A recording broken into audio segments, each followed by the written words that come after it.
సాయి భక్తులందరికీ నా హృదయపూర్వక నమస్మాంజలి. ఇప్పుడు మనతో మనందరి యొక్క అభిమాన సత్సంగ ప్రవచకులు రాష్ట్ర వ్యాప్తంగా ఎన్నో సత్సంగాలను చేస్తూ మరి ఎంతో సత్సంగ కర్తల్ని తయారు చేసినటువంటి సాయిదాస్ గారు ఉన్నారు. వారితో మనం ఆధ్యాత్మిక సాధనకు సంబంధించినటువంటి విషయాల్ని వారి అనుభవ రీత్యా మనకు తెలుసుకునేలా మీకోసం, నా కోసం, మనందరి కోసం ముఖాముఖి ప్రయత్నం చేద్దాం బాబా గారి యొక్క అనుగ్రహంతో. నమస్తే బాబాయ్.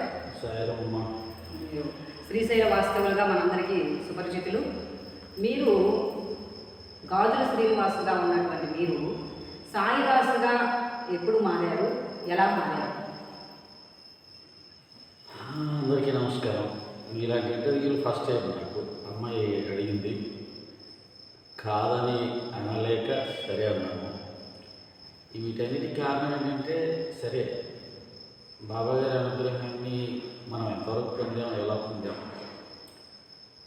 అసలు పొందేమో లేదా, లేదు పొందే విధానాలు ఏంటి, ఇవన్నీ కూడా భవిష్యత్ తరాల వాళ్ళకి తెలిస్తే బాగుంటుంది అని ఒకే ఒక ఉద్దేశంతో ఆమె ఈ ప్రయత్నం చేసుకుందనుకుంటున్నాను.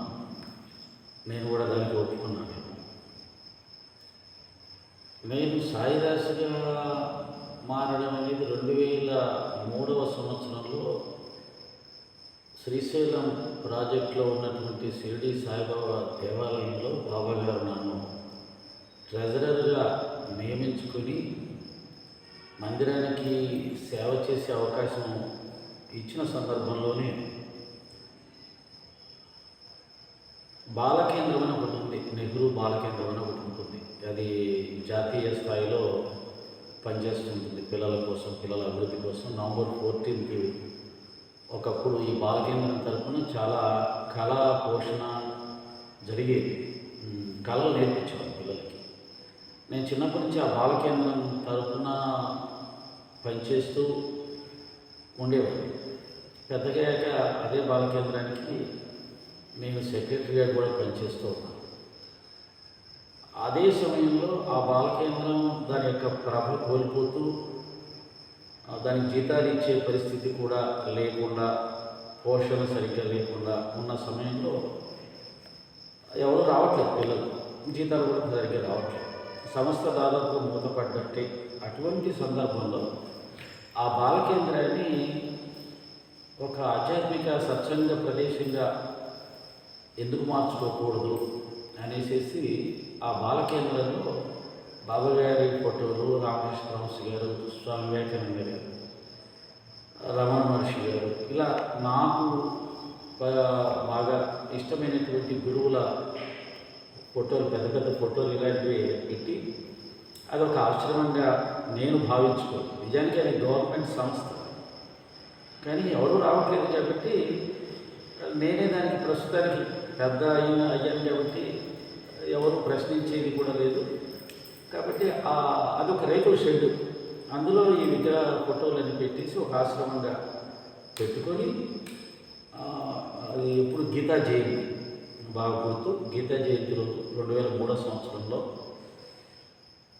నేను ఒక్కడినే, నా మనసుకు నేనే, ఇది ఒక ఆశ్రమం, అక్కడ ఒక సంస్థ నేను ఏర్పాటు చేస్తున్నాను. అదేంటంటే షిరిడి సాయి ధర్మ ప్రచార సేవా సంస్థ అని దాన్ని ఒక బ్యానర్ తయారు చేయించి కట్టుకొని,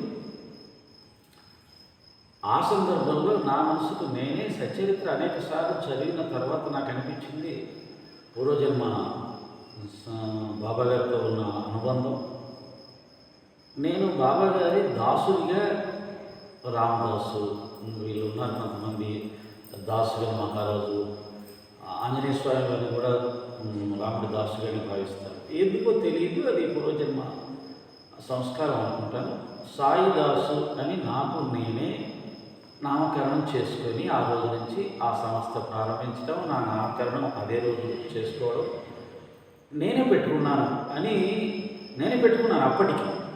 కానీ భవిష్యత్తు వచ్చేసరికి అదే పేరుతో రాష్ట్ర వ్యాప్తంగా నా అసలు పేరు పూర్తిగా మరుగున పడిపోయి అందరికీ సాయిదాసుగానే పరిచయం కావడం, సాయిదాసుగానే పిలవబడడం, నా అసలు పేరు అసలు ఎవరికి తెలియదు.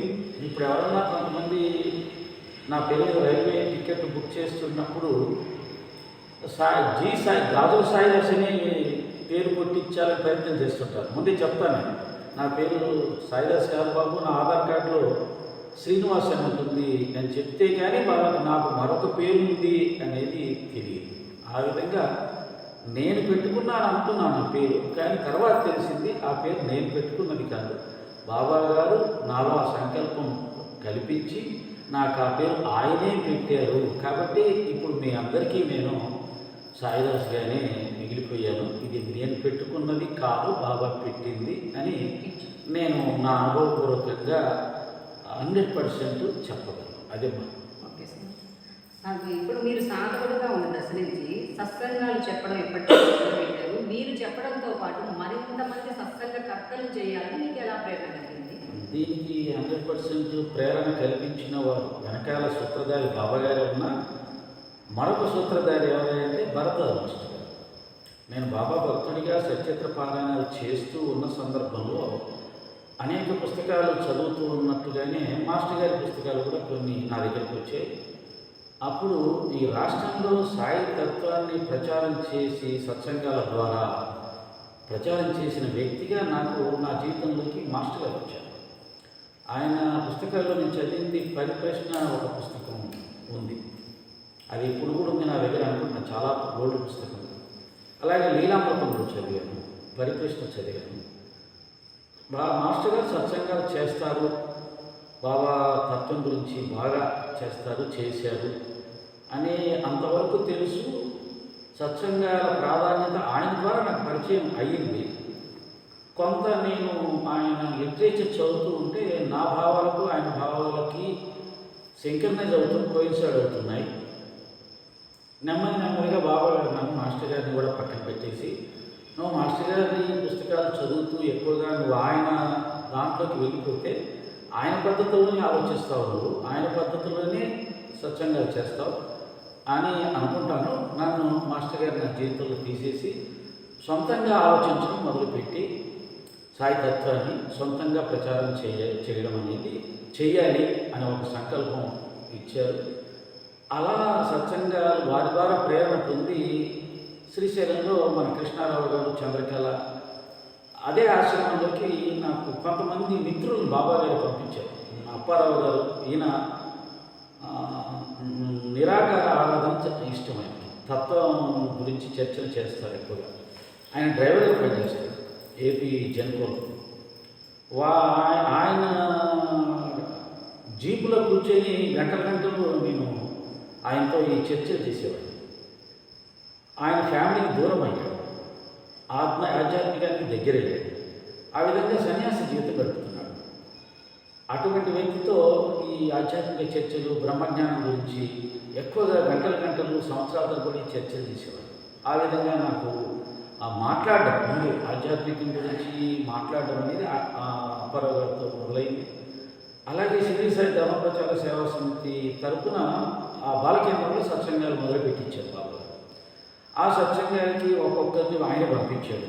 కృష్ణారావు గారి దంపతులను పంపాడు, రామయ్య అనే డ్రైవర్ ఆయన పంపాడు, రత్నం అనే ఒక ఆయన పంపాడు, జగదీష్ అని పంపాడు.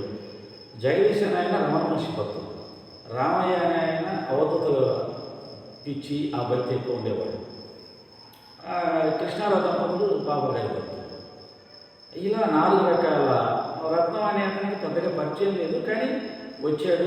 అలా ఒక సత్సంగ సభ్యుల్ని నాకు ఒక 6-7 మందిని బలమైన వ్యక్తిని ఇచ్చాడు. వాళ్ళతో కలిపి సత్సంగాల కార్యక్రమాన్ని దాదాపు ఒక 2-3 సంవత్సరాలు బలంగా చేయడం. ఆ తర్వాత ఆశ్రమం నుంచి కృష్ణారావు గారి ఇంట్లో సత్సంగాలు, ప్రతిరోజు సత్సంగాలు జరుగుతుంది. అదొక పిచ్చిలాగా, ఇంకా దాదాపుగా సత్సంగము బాబా గారు ఇదొక పిచ్చి అయిపోయింది.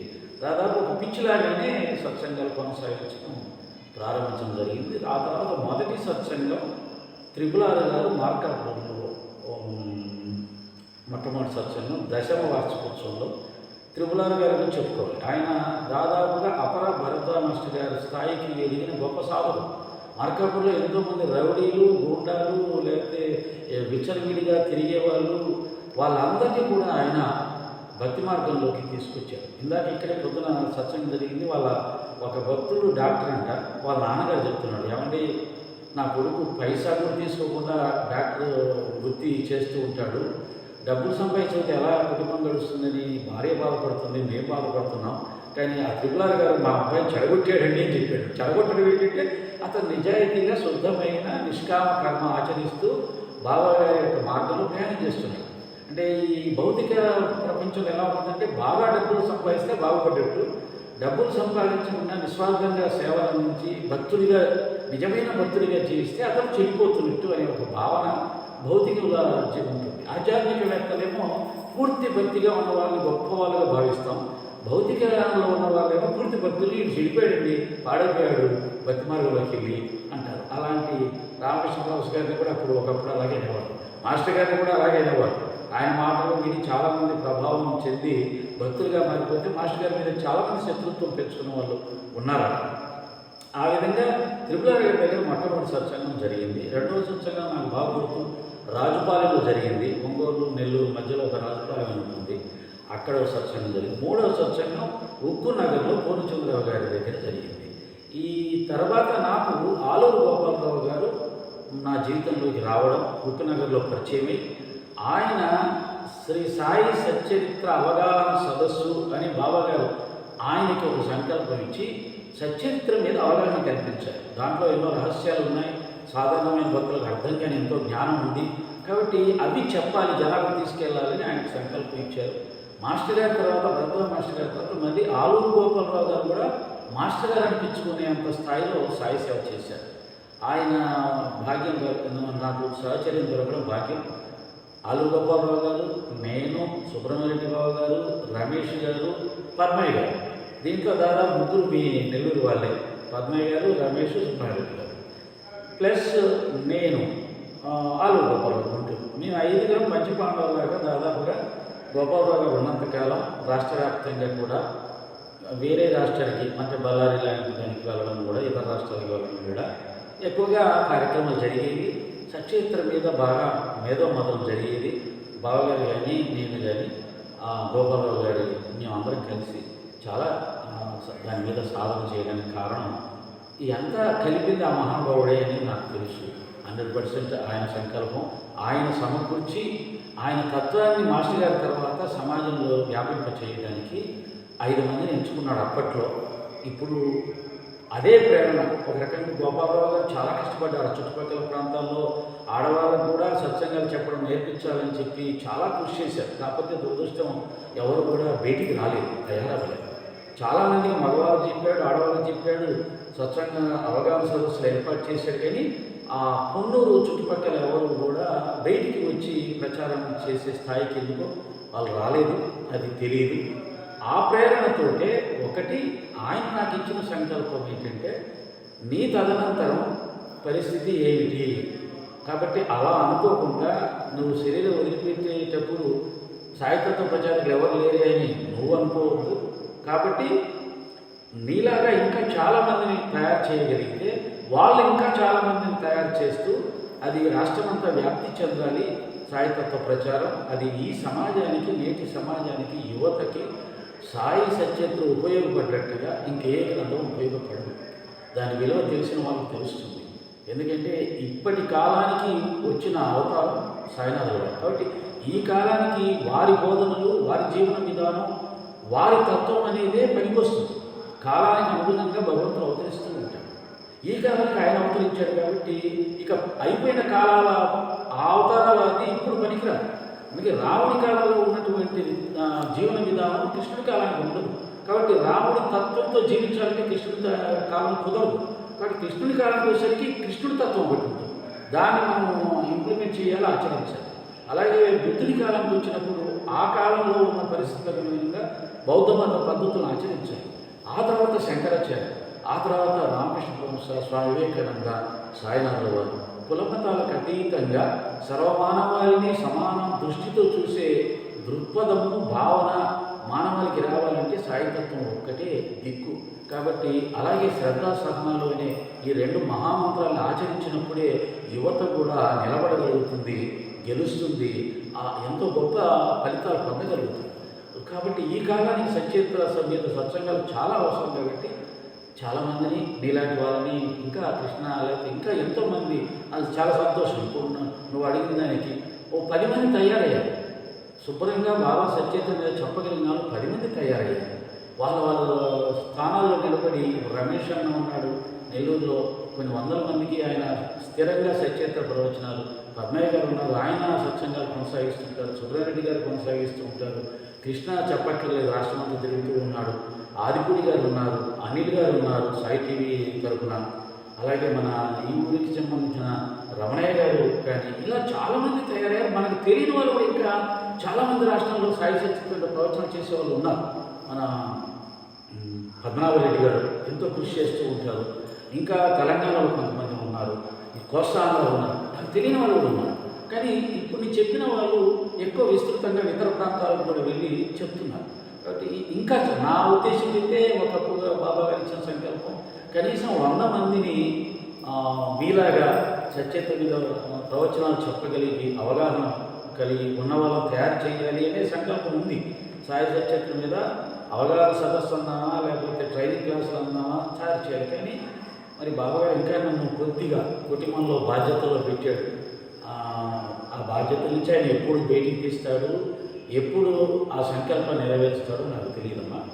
ఈ విధంగా తయారవ్వాలి. నువ్వు ఇంకా నలుగురు తయారు చేయాలి, కృష్ణ తయారు చేయాలి. అందుకనే కృష్ణ కూడా ఎవరన్నా చెప్పేవాళ్ళు వస్తున్నారంటే వెల్కమ్ చేస్తాడు. నాకు కృష్ణలో నచ్చింది ఏంటంటే ఎవరైనా సత్సంగం చెప్తుంటే చూసి ఈర్ష్యపడు, తనకంటే బాగా చెప్తే ఆనందిస్తాడు, ఎంకరేజ్ చేస్తాడు. అలాంటి వాళ్ళు సత్సంగం చెప్పే వాళ్ళలో సాధారణంగా ఏముంటుందంటే నేనే చెప్పాలి, నన్నే గుర్తించాలి అందరూ, ఇంకా అందరూ చెప్పేవాళ్ళు అయితే నన్ను గుర్తిస్తారు, ఈ స్వార్థం. అలాగే మీకు నెల్లూరులో మధుసాయి కొన్ని వందల మందిని ఆయన కూడా నడిపిస్తూ ఉన్నాడు. మన హరియారావు గారు మార్కాపూర్లో, రజనీ కుమార్ గారు, ఈ మధ్యలో వచ్చినటువంటి ఈ కొంతమంది ఈ హరియారావు గారు మధు ఇలాగా మనతో పాటు చాలా ముందు నుంచే ఉన్నారు. అంటే చాలామందిని తయారు చేసుకున్నాడు, సమర్థమైన వారిని తయారు చేసుకున్నాడు. ఇది ఇంకా విస్తరించాలి, అది బాబా దైవం ఆధారపడుతుంది. అదే బాబు, మీ ద్వారా నేటి తరానికి తెలియనటువంటి ఎంతోమంది ఆలూరు గోపాలరావు గారు, భరద్వాజ మాస్టర్ గారు, ఇలాంటి మహాత్ముల గురించి నేటి తరానికి అసలు తెలుసుకోవాల్సిన ఆవశ్యకత చాలా ఉంది. అది మీ ద్వారా తెలియజేశారు. ఎందుకంటే మనకు కనిపించే వాళ్ళు కాదు, కనిపించినటువంటి వాళ్ళు కూడా ఎంతో మంది ఉన్నారు. వాళ్ళు మనం ప్రభావితం చేస్తున్నారు, మన కుటుంబ పెద్దలుగా ఉందనేది చక్కగా తెలియజేశారు. ఇంకా ఈ సత్సంగాలకు ప్రేరేపించాలంటే మీరు చెప్పినట్టు ప్రోత్సాహం, అందరూ మనలాగా ఎదగాలి అనేటువంటి సత్సంగం ఉండాలి, విశాల హృదయం ఉండాలి. వీటన్నింటిని కూడా చక్కగా తెలియజేశారు బాబాయ్ గారు. ఇంకా ఇప్పుడు భౌతిక జీవనం జీవిస్తూ ఉన్నాము, ఆధ్యాత్మిక జీవితం. భౌతిక జీవితం నుంచి మిమ్మల్ని ఆధ్యాత్మిక జీవితంలోకి ప్రేరేపింపబడినటువంటి బలమైన సంఘటనలు ఉన్నాయా? నేను చాలా సంవత్సరాలు అయిన తర్వాత బాబా భక్తి మార్గంలో వచ్చి ఒక 20 సంవత్సరాలు అయిన తర్వాత నాకు నేను ఆలోచించుకున్నాను, ఈ బీజం ఎప్పుడు పడింది ఏంటి అని ఆలోచించుకున్నప్పుడు ఈ బీజం నా తల్లిగారి దగ్గర నుంచి వచ్చింది. భక్తి అనే బీజం నా తల్లిగారి దగ్గర నుంచి వచ్చింది. అంటే దరిద్రం నారాయణ అన్నట్టుగా మేము ఐశ్వర్యవంతుల నుంచి పేదరికంలోకి వచ్చి నేను పుట్టినప్పటి నుంచే ఆ పేదరికాన్ని అనుభవిస్తుంది. అంటే ఉదాహరణ చెప్పాలంటే అది ఎటువంటి పేదరికం చెప్పాలి, చాలా గొప్పగా ఇన్స్పిరేషన్ స్టోరీ. వీలైతే మా అమ్మగారి కథని యూట్యూబ్లో చెప్పాలని కూడా ఉంది. ఆమె ఒక మంచి ఆరోగ్య డాక్టర్తో పుట్టింది, ఐశ్వర్యవంతంలో పుట్టింది. అది ఐశ్వర్యవంతమైన కుటుంబానికి అత్తగారింటికి వచ్చింది. కానీ నాన్నగారి కొంత అనారోగ్య కారణం కావచ్చు, ఆయన నిర్లక్ష్యం కావచ్చు, ఐశ్వర్యవంతం హరించుకుపోవడం, పేదరికంలోకి రావడం. ఆ పేదరికం ఎంతటి పేదరికం అంటే అమ్మ 4 ఇళ్లలో పాచి పని చేసి కుటుంబాన్ని పోషించుకునేంత పేదరికంలోంచి వచ్చిందమ్మ. నేను ఆ పేదరికం నుంచి వచ్చాను. అంటే అమ్మ పొద్దున్నే 4 గంటలకు లేచి ఇళ్లలో పనిచేయడానికి వెళ్ళేది. అలాంటి జీవితం స్టార్ట్ అయింది. ఆనాటి ఆ జీవితంలో దరిద్రం నారాయణ కాబట్టి మా అమ్మ నిరంతరం రామానామస్మరణ, భగవన్నామస్మరణ, ఆ దేవుడు, ఆ సీతమ్మ తల్లి, ఆ రాముడు వాళ్ళే కాపాడతారు, వాళ్ళే మనకు దిక్కుని విపరీతమైన భక్తి ఉండేది అమ్మకి. ఆమె దగ్గర నుంచి నాకు ఆ భక్తి అబ్బింది. నాకు గుర్తు 6-7 సంవత్సరాల నుంచే నేను మా అమ్మ పనికి పోగానే గోడకు క్యాలెండర్ ఉంటే ఆ క్యాలెండర్ ముందు కూర్చొని రామభజన చేస్తూ రామభక్తుడిగా నాకు గుర్తుంది. వీటికి తోడు మనందరికీ అందరి అనుభవమే. మన అదృష్టం మన ఆంధ్ర రాష్ట్రంలో ఎన్టీ రామారావు గారు భగవంతుని పాత్రలు వేసి మన మనసులకి దేవుడి మీద ప్రేమ కలిగేలా చేశారు ఆ మహానుభావుడు. ఆయన కారణం కూడా ఆ సినిమాల ప్రభావం కూడా నేను భక్తుడిగా నాకు మొదటి నుంచి ఉన్న ఒక పెద్ద లక్షణం ఏంటంటే అది చెప్పాలి, ఏది గొప్పది చూస్తే నేను అదే అయిపోవాలి. నేను ఒక ఆంజనేయ స్వామి చూశానంటే రేపు పొద్దున్నే నేను ఆంజనేయ స్వామి అయిపోవాలి అని ఒక ప్రయత్నం చేసేవాడు. ఒక భక్తుని చూస్తే భక్తుని అయిపోవాలి, ఒక వీరుని చూస్తే వీరుని అయిపోవాలి. అలాంటి ఒక లక్ష్యం. కాబట్టి ఆ 4-5-6 సంవత్సరాల నుంచే నేను భక్తి మార్గంలో ఉన్నాననేది అది పూర్వజన్మ సంస్కారం నుంచి వచ్చింది. ఆ భక్తి మార్గంతో పాటు అనేకమైనటువంటి అల్లరి చిల్లరి పనులు సంస్కారాలు కూడా నా జీవితంలోకి వచ్చాయి. కాబట్టి పూర్వజన్మలో నేను మంచి ఆధ్యాత్మికతతో పాటు బాగా అల్లరి చేసినటువంటి జీవనం కూడా జీవించాను. అలాగే ఆధ్యాత్మిక వేత్తగా ఉంటుంది. వీళ్ళంటే వాళ్ళందరితో రుణానుబంధం పూర్వజన్మ నుంచి ఉంది కాబట్టి ఈ జన్మకు నడుస్తూ ఉంది. అన్నీ కలిపాయి. అంటే భోగము యోగము రెండు కలిసిన జీవితం పూర్వజన్మలో ఉంది. ఈ జీవితంలో కూడా భోగము యోగము రెండు వచ్చాయి. అయితే వీటికి ముందు పేదరికం వచ్చింది. దానికి కారణం పూర్వజన్మలో బహుశా ఎప్పటికీ దాన ధర్మాలు చేసి ఉండను కాబట్టి పేదరికాన్ని అనుభవించాను. నాకు తెలిసి ఒక ఉద్యోగం వచ్చే వరకు కూడా పేదరికమే. ఉద్యోగం వచ్చిన తర్వాత కూడా దాదాపు 10 years అలాంటి పరిస్థితి. నెమ్మదిగా సర్దుకొని ఇప్పుడు పేదరికం అనే మాట లేకుండా కొంత మన ఎవరు మధ్యతరగతి అంటారు కదా, డబ్బులు ఉన్న వాళ్ళకి కాదు, అలాగే లేని వాళ్ళకి కాదు, అన్ని అవసరాలకి సరిపోయే డబ్బు ఉంది. నేనైతే ఆ కింది నుంచి వచ్చాను. అంటే అడవికి వెళ్ళి కట్టెలు పట్టుకొని నెత్తిన మోపు పెట్టుకొని కొండలు ఎక్కి ఆ మెడ బాగా నొప్పి పెడతా ఉంటే ఆ బరువు మొయ్యలేక అబ్బా ఎంత బాధ అని అనుభవించినటువంటి అటువంటి కష్టం నుంచి వచ్చాను. ఈరోజు కారులో వెళ్తున్నాను, అన్ని రకాల సౌకర్యాలు అనుభవిస్తున్నాను. అందుకే నేను చాలా తృప్తి కలిగిన జీవితం జీవిస్తూ నేను పెద్ద కోటీశ్వరుని కాదు, లక్షాధికారి కాదు, కాకపోతే నా అవసరాలకు సరిపడా అన్నీ ఉన్నాయి. కాబట్టి నేను బాబాగారికి రోజుకు 4 సార్లు ధన్యవాదాలు చెప్తానయ్యా, నాకు అన్నీ ఇచ్చావు, ఐశ్వర్యం ఇచ్చావు, కీర్తి ప్రతిష్టలు ఇచ్చావు, అడగకుండానే సమస్తం ప్రసాదించావు. కాబట్టి జన్మలకు నేను నీ పాదదాసుడిగా జన్మించాలని కోరుకుంటున్నాను. ముక్తి కోరుకోవట్లే ఈ మధ్య, జన్మలకు నేను నీ పాదదాసుడిగా జీవించాలి. ఆ భాగ్యాన్ని కోరుకో. అంత తృప్తిమయ జీవితాన్ని ప్రసాదించాడు.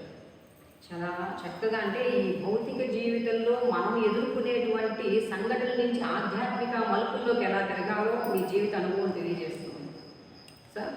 ఇంకా ఇప్పుడు నేటి యువత, ఇప్పుడు మీరు ఎదుర్కొన్నారు, దాని నుంచి మీరు గతాన్ని గురించి పాఠాన్ని నేర్చుకున్నారు.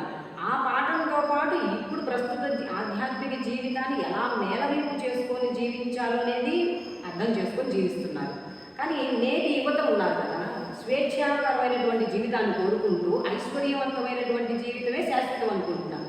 అటువంటి యువతకి అనుభవజ్ఞులుగా పెద్దలుగా మీ సందేశాన్ని అందిస్తే బాగుంటుంది. అందుకే చెప్పాను, సచ్చరిత్రను మించిన గ్రంథం లేదు. వాళ్ళు ఎలా జీవించాలి, జీవితాన్ని ఎలా తీసుకోవాలి, జీవితంలో ఏది ముఖ్యం, ఇది తెలుసుకోవాలంటేనే జీవితంలోకి మనం ముందుకు ఎలా వెళ్ళాలనే విషయం తెలుస్తుంది. అవన్నీ సచ్చరిత్ర ద్వారా తెలిసే అవకాశం, దాని ద్వారా తెలుసుకున్నాను. నేను ఒకప్పుడు పెద్ద నటుని, పెద్ద రచయిత, పెద్ద డైరెక్టర్, నాటక రంగంలో చాలా గొప్పగా కృషి చేశాను. ఇప్పుడు ఆధ్యాత్మిక రంగంలో ఎలా అయితే కృషి చేశానో నాటక రంగం 24 గంటలు నా ఊపిరి, నా ప్రాణం నాటక రంగం. నేను సినిమా యాక్టర్ అయిపోవాలి, పెద్ద స్టార్ అయిపోవాలి అన్న కోరికతో పనిచేశాను. దానికి కావాల్సిన అర్హతలన్నీ సంపాదించుకున్నాను. నేను రామాలక్ష్య టైంలో నేనే రచయితని, నేనే డైరెక్టర్ని, నేనే యాక్టర్ని. ఆ యాక్టర్ని కూడా ఎలా అంటే హాస్య పాత్ర నుంచి రౌద్ర పాత్ర వరకు ఒక ఎన్టీ రామారావు గారు ఎన్ని కళలు అలా ఉండేవి. నాకు బాగా గుర్తు, మీ సుబ్బిపేటలో మన ఇప్పుడు సిబిఐ ఆఫీసర్ లక్ష్మీనారాయణ గారు వాళ్ళ నాన్న షణ్ముఖం గారని మా సుబ్బిపేటలో ఆయన ఈగా పనిచేసాడు, ఎస్సీగా. ఆయన సుబ్బయ్య శెట్టి గారు, గురుమూర్తి గారు మీరు చిన్నపిల్లలు ఉన్నప్పుడు ఈ యొక్క ముగ్గురు మా యొక్క నటనని, మా యొక్క నాటకాలను చాలా ఇష్టపడేవారు. లక్ష్మీనారాయణ గారు కూడా నా నాటకాలు చాలా చూశాను. ఒక మంచి గొప్ప నటుని కావాలనే కోరిక, సినిమాలకు వెళ్ళాలనే కోరిక విపరీతంగా ఉండేది.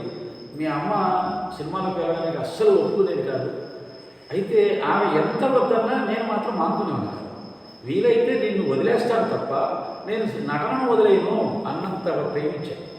విచిత్రం ఏంటంటే బాబా పాదాలు పట్టుకున్నాక, బాబా మార్గంలోకి వచ్చాక ఆ సినీ ఫీల్డు, ఆ కీర్తి ప్రతిష్టలు, ఆ ధనం పూచిక పుల్లతో సమానం భక్తి ముందు, జ్ఞానం ముందు అనే సత్యం తెలిసి ఇప్పుడు ఎవరైనా వచ్చి నన్ను నటించమని అడిగిన వాళ్ళు కూడా ఉన్నారు. మాకు దాసనారాయణరావు గారు తెలుసు, మా ఫలానా డైరెక్టర్ తెలుసు, 2 సార్లు నీ చేత యాక్ట్ చేస్తానన్నాను.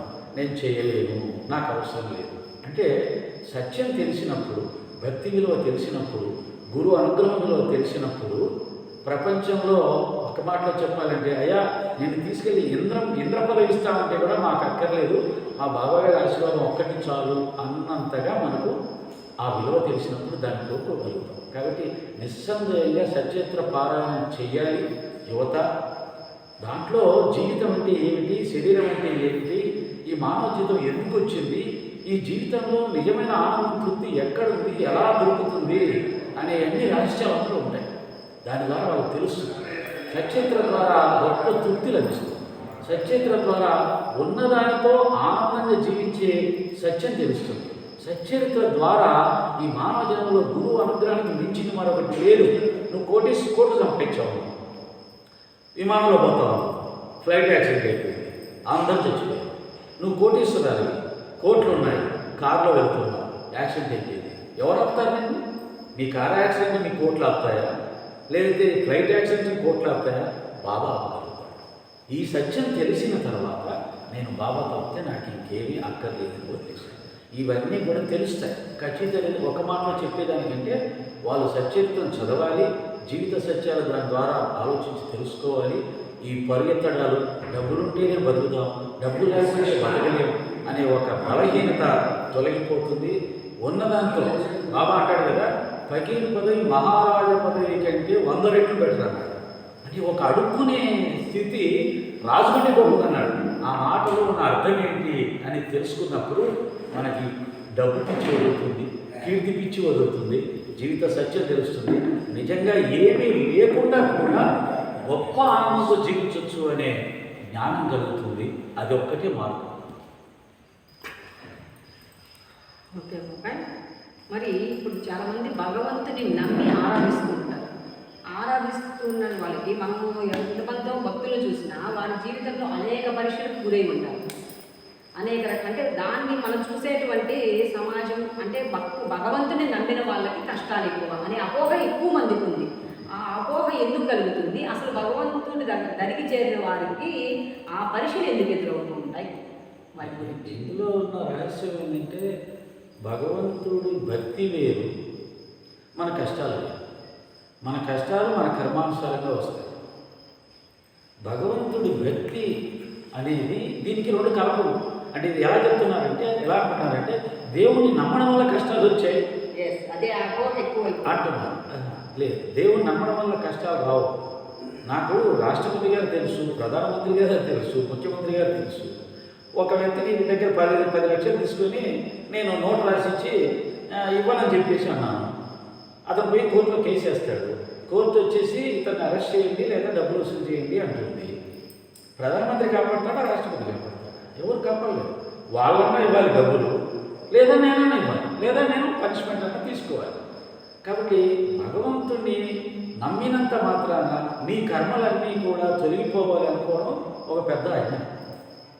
ఒక వ్యక్తిని చంపేసేసి కత్తితో పొడిచేసి జడ్జి గారి దగ్గరికి వెళ్ళి నేను పశ్చాత్తాపడుతున్నాను సార్, తప్పు చేశాను, నాకు అర్థమైంది, నన్ను వదిలేయండి అంటే వదిలేస్తాను జడ్జి. హత్యాలైన కింద ఎన్ని సంవత్సరాలు అనుభవించాలో అన్ని సంవత్సరాలు అనుభవించాకే వదిలేస్తాడు.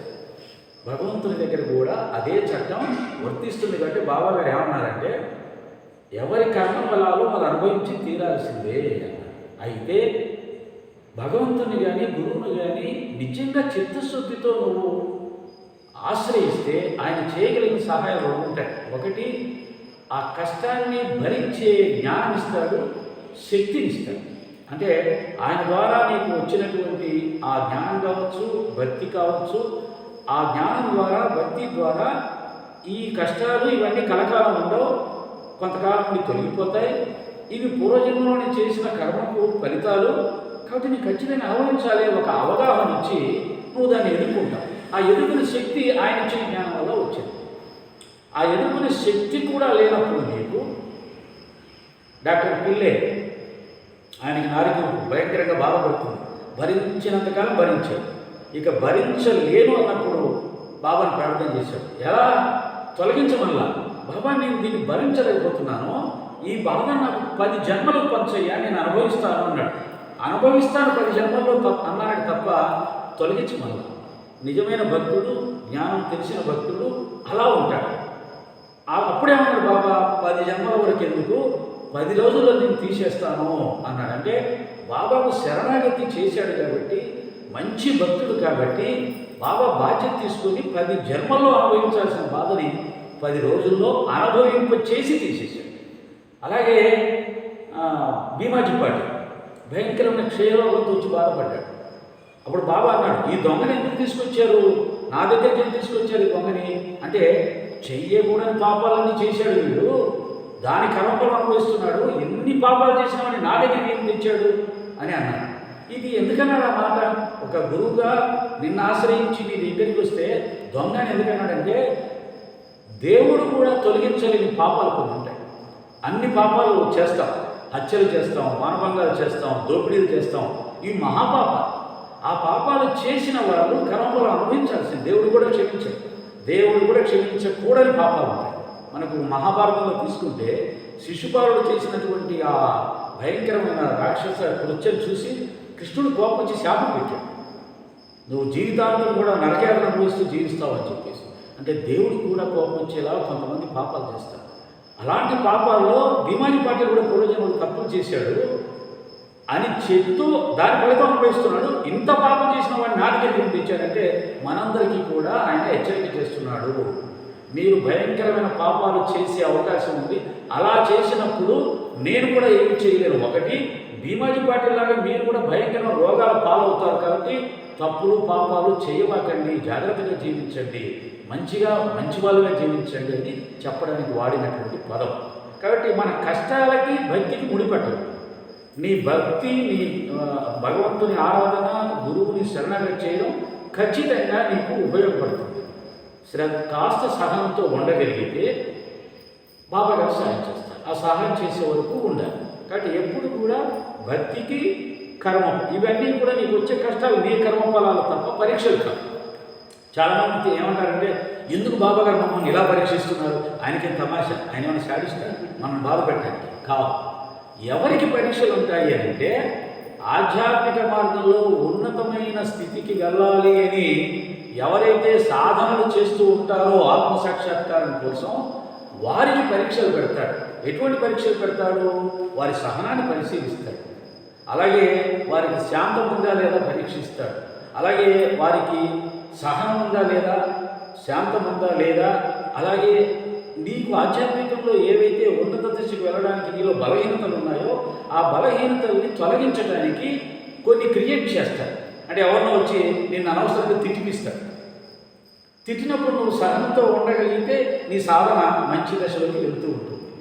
తిరగబడ్డావు అనుకో, ఫెయిల్ అయిపోయావు. చూసావా, కోపాన్ని జయించాలని చెప్పావు, శాంతంగా ఉండాలన్నావు, రామదాసి కథ చెప్పావు, భక్తులు శాంతంగా ఉండాలి, సహనంగా ఉండాలి, ప్రేమగా మాట్లాడాలి, ఉపన్యాసాలు బాగా చెప్పావు.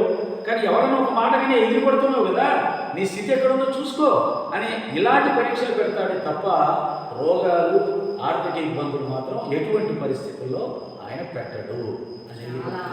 అంటే మనం గత తాలూకాలో చేసినటువంటి చేయకూడని పనుల చేత వచ్చేటువంటి కష్టాలు అని చక్కటి అవగాహన కల్పించారు బాబా. ఇంకొకటి, భగవంతుడు అది పనిగా మనకు పరీక్షలకు గురి చేయడు, కష్టాలను తీసి పక్కన పెట్టేడు, అనుభవించే విధానాన్ని అవగాహన పెంచుతారని చెప్పి చాలా చక్కగా నేటి తరానికి మా పోటీ వాళ్ళకి కూడా అర్థమయ్యేలా చక్కగా చెప్పారు. మరి మీరు చాలా గ్రంథాలు రాశారు కదా, సాయి అదే బాబా గారి బుక్స్ చాలా రాశారు, 20 పుస్తకాలు రాయించారు. అవి ఎలా మీకు ప్రేరణ కలిగింది రాయాలని? ఇవన్నీ నా జీవితం వరకు నీకు ఇంతకుముందు చెప్పినట్టుగా ఈ సాయిదాసు పేరు ఆయనే పెట్టుకున్నాడు. నన్ను ఆయన భక్తుడిగా ఆయనే ఆకర్షించుకున్నాడు. ఆ తర్వాత నా జీవిత ప్రయాణంలో ఒక 20 గ్రంథాలు రాయడం కానీ, ఆ గ్రంథాలు జ్ఞానేశ్వరి గ్రంథం దాదాపు 2000 పేజీలు రాయించాడు. సాయి భాగవతం ఒక 500 పేజీలు రాయించాడు. బాబా భగవద్గీత ఒక 300 పేజీలో 400 రాయించాడు. కొన్ని పెద్ద పెద్ద గ్రంథాలు రాయించాడు. ఆ రాయడం ఒక ఎత్తు అయితే అలా పుంకాలుగా రాసేవాడు. అది కూడా నా ఉద్యోగం, నాకు ఇచ్చిన ఉద్యోగం ఎటువంటి ఉద్యోగం అంటే 24 గంటలు ఖాళీగా ఉండే ఉద్యోగం. అంటే ఆయన నాకు ఏరి కోరి నా జీవితాన్ని, నా కుటుంబాన్ని పోషించుకోవడానికి ఒక ఉద్యోగం ఇస్తూ, ఆ ఉద్యోగం ఎటువంటి పని లేకుండా ఖాళీగా పెట్టి నా చేత గ్రంథరచనలు, ఆధ్యాత్మిక సాధనలు, ఇలా మీలాంటి ఆధ్యాత్మిక బంధువుల్ని ఏర్పాటు చేసుకోవడానికి అన్ని రకాల అవకాశం ఉన్న ఒక ఉద్యోగం ఏర్పాటు చేశాడు. కేవలం నాకు నెలకు 50 లక్షల రూపాయలు ఆయన ఎందుకు ఇచ్చాడంటే, నా కుటుంబ పోషణకి, నా ఆధ్యాత్మిక సాధనకి, నా గ్రంథ రచనకి నాకు ఇబ్బంది లేకుండా ఉండటానికి ఆ ఉద్యోగాన్ని ఇచ్చాడు. కాబట్టి నా రచనలన్నీ నా ఆఫీసులోనే జరిగాయి. నీ ఇంట్లో రాసింది 10%, 90% ఆఫీస్లో రాశాను.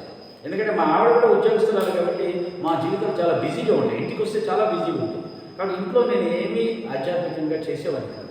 కేవలం పూజలు, సత్సంగాలకు వెళ్ళేవాడిని, కానీ గ్రంథ రచన అంతా ఆఫీస్లోనే చేశాను. అది కూడా పూర్వజన్మ నుంచి వచ్చింది. దాసగ మహారాజుని ఎలా మలుచుకున్నాడో నన్ను అలా మలుచుకున్నాడు అనిపిస్తుంది. నేను రచనా వ్యాసంగం అనేది నాటక రంగంలోనే నాకు నాటకాలు రాశాను, చాలా నాటకాలు రాశాను, చాలా సినిమా కథలు రాశాను.